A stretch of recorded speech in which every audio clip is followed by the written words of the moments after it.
안녕하세요, 뉴스반장입니다. 보건복지부 장관 정호영 후보자 같은 경우에는 대학교 때부터 친구라는 거 아닙니까? 네. 예. 실력자들 중에 하필이면 최고 실력자가 대학 친구여서 그렇게 된 건 아닐까? 친구여서 그렇게 된 건 아닐까? 이런 의구심을 가지는 것도 또 당연합니다. 10년 전에 썼다고 하는 칼럼, 네. 이게 더 제가 보기엔 문제가 될 것 같아요. 예.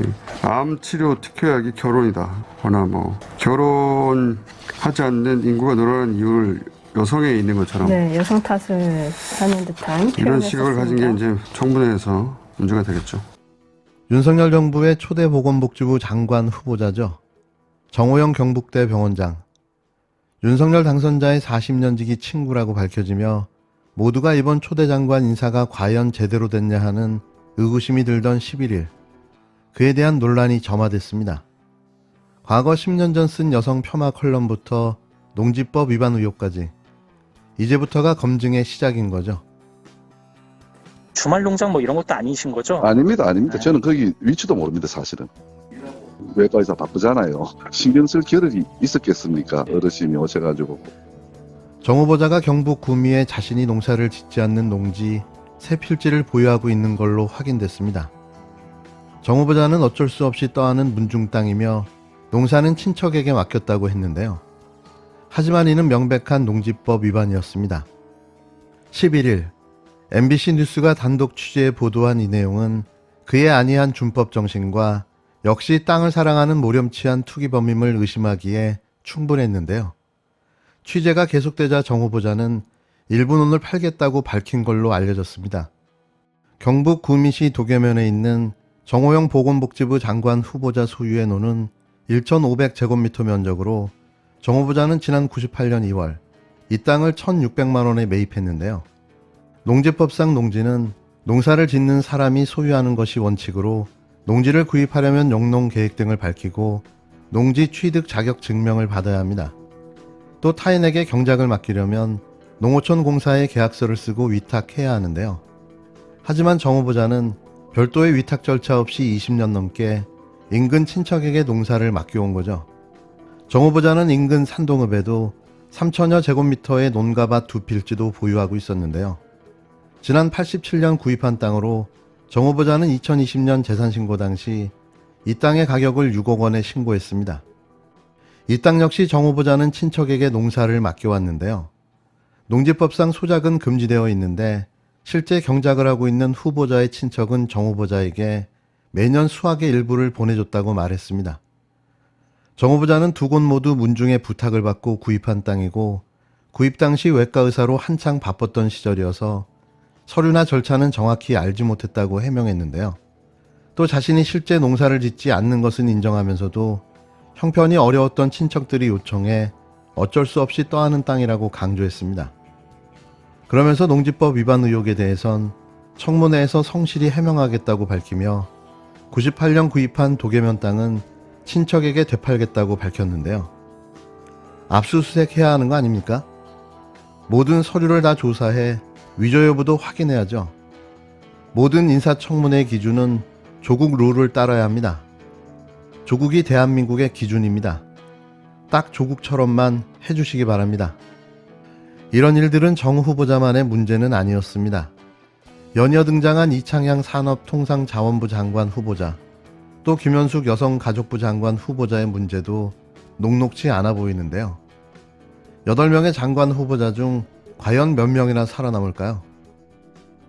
저출 산에 대해서 새로운 시각이 있을 수 있다는 그런 내용을 소개한 거고요. 이론적으로는 가능하지만 현실적으로는 실현될 수 없다는 것을 제가 분명히 칼럼에 명기를 했습니다. 이창양 산업통상자원부 장관 후보자도 과거 언론 귀고문과 사회이사 경력 등이 논란이 되고 있습니다. 이창양 산업통상자원부 장관 후보자의 인터넷 블로그 게시물이 모두 순삭됐는데요. 증거인멸이 시작된 거죠.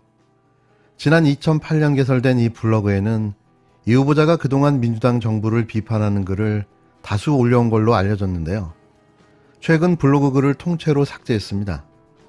앞서 이 후보자는 지난 2010년 조선일보에 국가가 개인의 출산 선택에 개입해야 한다. 출산 기피 행위에 부담금을 도입하는 게 정책 대안이 될 수 있다고 주장하는 컬럼을 실은 사실이 알려지며 논란이 됐는데요. 황당한 주장이었습니다.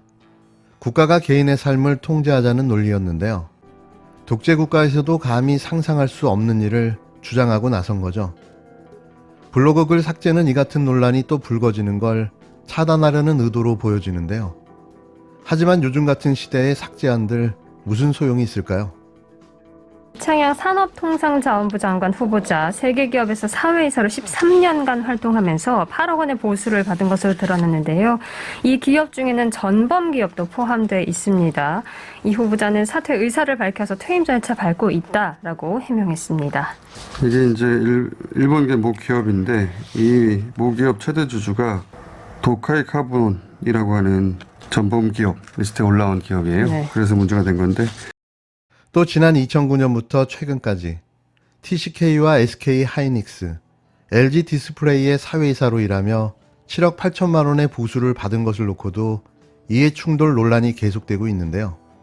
특히 LG 디스플레이의 경우 인수위 경제분과 간사로 위촉된 뒤 사회이사로 재선임됐는데 이 후보자는 퇴임 절차를 진행 중이라며 자세한 건 청문회에서 이야기하겠다고 말했습니다. 역시 윤석열 정부의 초대 장관다운 면모를 유감없이 보여주고 있는데요.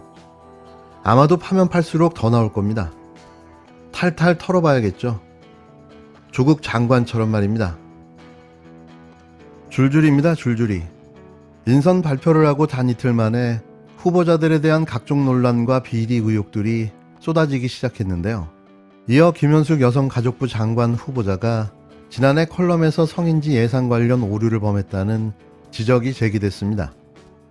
김 후보자는 지난해 4월 16일 조선일보에 게재한 컬럼 남녀 편가르기 양념으로 추가한 문정부에서 문재인 대통령은 페미니스트 대통령이 되겠다고 해 젊은 여성들의 기대를 한몸에 받았다며 예산 지출이 남성과 여성의 삶의 차이와 특성을 반영해 남성과 여성에게 평등하도록 분배한다는 성인지 예산을 국방 예산과 유사한 수준으로 증가시켰다고 밝혔습니다.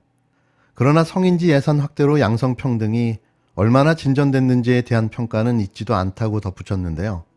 그냥 아무 말 대잔치, 묻지마 비판인 거죠. 그의 컬럼은 성인지 예산이 무엇인지조차 알지도 못하고 쓴 컬럼이었습니다.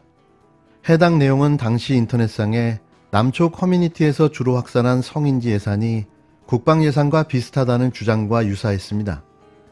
문제는 두 예산의 규모가 확연히 차이 날 뿐만 아니라 성인지 예산은 별도 항목으로 분류하거나 액수를 따로 잡지 않는 데 있는데요. 자신의 무지를 대놓고 자랑하고 만 겁니다. 성인지 예산은 각 정부 부처 예산 중 성평등 효과가 직간접적으로 있다고 간주되는 사업 예산을 모아놓은 개념인데요. 새롭게 투입되는 예산이 아닌 겁니다. 여성 대상 사업으로 한정하지도 않을 뿐만 아니라 예컨대 취업지원 사업 예산은 남녀 모두에게 일할 기회를 주고 동등한 수혜를 누리도록 한다는 점에서 성인지 예산으로 분류되는데요. 또 지난해 기준 국방 예산은 52조 원으로 성인지 예산 35조 원보다 17조가량 많았습니다. 팩트 자체가 맞지 않는 거죠. 성인지 예산에 대한 오해가 쌓이자 여가부는 지난해 7월 팩트체크 자료를 내기도 했는데요.